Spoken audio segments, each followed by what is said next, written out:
일단 첫 번째, 전세 살까요? 매매로 들어가 살까요? 네. 이거는 아직도 많은 사람들의 의견이 갈리는 분야예요. 네. 물론 뭐 장기 이걸 10년으로 봤어요. 10년 네. 놓고 보면 무조건 매매해야죠. 시기가 네. 어떤 시기든지 간에. 10년 이상을 봤을 때는. 근데 지금 시점으로부터 앞으로 몇 년간 있을 부동산 시장에 대해서만 생각을 해보면 저 네. 같은 경우라면 단기 몇 년 동안은 전세 사는 것도 나쁘진 않아 보인다. 전 이 정도로 봐요. 물론 그래요? 지금 샀다 그래서 앞으로 뭐 일본이 예전에 그랬었잖아요. 네네. 일본이 지금 어떤 상황이냐면 30년 동안 디플레이션인 나라가 일본이에요. 1억 원이 10년이랬다가 20년이랬다 벌써 30년 돼버렸어요. 네네. 주택은 어떤 그 성격을 가지고 있냐면 일본에서는 새 집 사가지고 문 열고 들어가는 그 순간부터 집값 떨어진다는 소리가 나오는 게 지금 일본이에요. 근데 최근엔 이제 도쿄 같은 데들 신도시 지어지는 데들 위주로 해서 고가 아파트들 이제 높은 층수 아파트들 지어지는 데들은 그래도 비싸요. 근데 그런 식으로 만약에 우리나라가 간다? 저는 그럴 가능성은 좀 많이 희박하지 않느냐라는 생각을 해요. 그래서 지금 상태에서 앞으로 10년, 20년 장기로 보면 지금 산 가격을 앞으로 회복 못할 거다? 그건 틀린 얘기다. 그래요? 조정됐다가도 앞으로 또 올라갔다가 이게 여태껏 반복되어 온 이 아파트 시장 가격 흐름이거든요. 네. 다만 이런 거예요. 왜 근데 단기간은 몇 년 동안 전세 사는 게 낫다라고 얘기를 하냐면 네. 2017년, 18년도 이후부터 한국 부동산도 이제 과열됐다라는 이제 생각을 가진 사람들이 굉장히 많았어요. 네네. 그러면서 지금 우리나라의 금융이 가장 의존을 하고 있는 미국이라는 나라가 2018년도에 경기가 너무 좋았단 말이에요. 트럼프 대통령 네. 집권하고 1년 동안에만 기준금리를 4차례 올렸어요. 19년도에도 한 번, 두 번 이렇게 기준금리를 올리는 추세였고요. 네네. 그래서 그때 이후부터 우리나라 부동산 시장이 약간 힘을 못 썼어요. 18년, 19년도까지 괜찮았다가 19년 연말쯤 되니까 분위기 되게 안 좋아졌었거든요.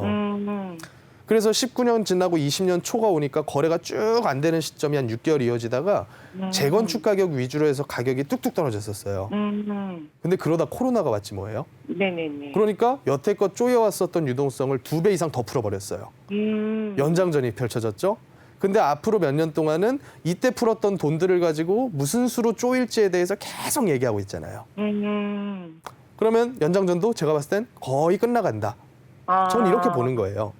그러면 이게 만약에 하락으로 한 번 접어들게 되면 네. 이제 어머니 세대 분들은 이런 거 되게 잘 알아요. 왜냐면 직접 겪어보셨으니까. 올라갈 때는 온갖 규제책을 써도 안 내려갑니다. 네. 이 덩어리가 어마어마한 시장이거든요. 이 아파트 네네. 시장이.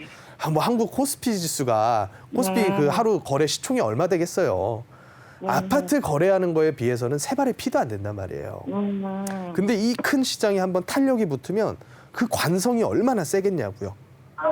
아무리 밑으로 내려보내려고 해도 안 내려가요. 근데 반대로 이게 한번 주저앉기 시작하잖아요. 네. 한 번 떨어지는 게 가시화되면 아무도 집을 안 사버리는 거예요. 근데 그렇다 그래서 집 갖고 있는 사람이 빨리 팔아야 될 정도로 급한 사람이 몇이나 되겠어요. 그렇죠. 다주택자분 중에 비용 감당 안 되는 분들이라던가 아니면 1주택인데 마지막에 대출 이만큼 왕창 끼고 샀는데 금리 올라가면서 비용 감당 안 되시는 이런 분들. 네네. 이런 분들이 급해지는 거거든요. 그러다 네네. 보니까 거래가 자주 있지 않아요. 한 건씩 몇 달 만에 몇 주 만에 이렇게 한 건 거래가 되는데 많이도 아니에요. 예를 들어 한 건 거래당 5천씩만 빠진다고 생각 한번 해보세요. 그러면 사람들은 그걸 가지고 처음엔 그래요. 아, 얘가 이상거래다. 이상거래라 그래버려요. 근데 네네. 이게 그 다음 거래도 5천이 빠졌어요. 이제 1억 빠졌네요. 그러면 사는 사람 입장에서는 최고가가 20억이었는데 지금 가격이 19억이야. 파는 사람은 요거 이상거래래요. 아직 20억짜리 네네. 아파트래요. 사는 사람은 이거 19억 보고 와요. 이러면서 이 뭐 1000세대면 1000세대, 이 1000세대의 가격이 한 건의 거래로 계속 바뀌어요. 이게 하락기란 말이죠. 그러니까 저는 이런 시기를 목전에 두고 있다라고 보는 만큼 그래요. 너무 급하게 매수로 접근하는 것보다는 이런 생각 가지면서 이제 심리적인 안정을 찾는 거예요. 아니 보통 30대, 지금 30대시죠? 네, 30대예요. 30대가 6억 가진 사람이 흔해요? 없죠. 거의 없단 말이에요. 부모님의 네. 많은 도움 없이는 맞아요. 보통 한 달에 맞벌이에서 모을 수 있는 금액 2, 300이면 많은 거잖아요, 사실. 맞아요. 이거 1년 모아야 2, 3천인 게 정상인 거잖아요. 다 잘못된 네, 게 아니라. 맞아요. 10년 모아야 모이는 게 2, 3억이에요. 네. 30대는 2, 3억 있는 게 정상인 거예요. 네네네. 그런데 6억을 이미 쥐고 있어. 그러면 네. 지금 상태에서 이게 아니라 더 좋은 걸 살 수도 있겠네라고 생각하면서 조금 기다려보는 게 저는 더 낫지 않을까. 이게 지금 제가 보는 전세 거주와 매매 거주 차이라고 보시면 돼요. 그렇다고 해서 매매로 내가 만약에 6억 현금 쥐고 8억, 네. 9억짜리 샀다 그래서 망하느냐? 안 망해요. 네. 그래요? 안 망합니다, 절대로. 8억, 9억짜리를 현금 3, 4억 주고 사면 망할 수도 있어요. 네. 근데 8, 9억짜리 현금 6억 주고 나머지 1, 2억 대출 받는데 뭐가 망합니까? 좀 빠지면 빠지는 대로 버티면 되지.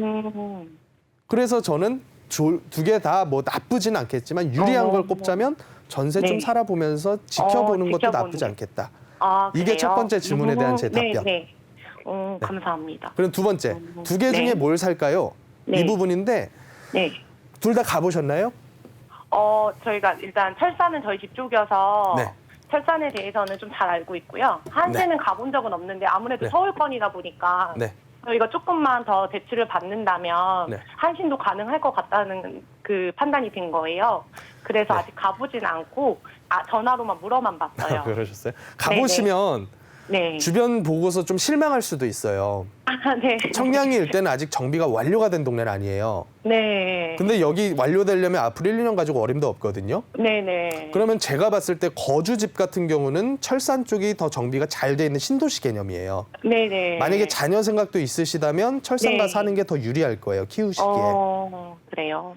청량리 같은 경우에는 재건축에 대한 이슈도 없는 용적률 꼭대기까지 지어진 아파트거든요. 네네. 주변 좋아지고 뭐 호재가 있어가지고 좋아질 수는 있는데 네. 거주집으로선 저는 조금 더 주거 환경 좋은 철산 쪽이 낫지 않을까 이런 생각이 좀 드네요. 네. 일단 오늘 시간이 좀 제한적이어서 오늘 네네. 여기까지만 좀 정의를 드릴게요. 네, 감사합니다. 네, 고맙습니다. 네.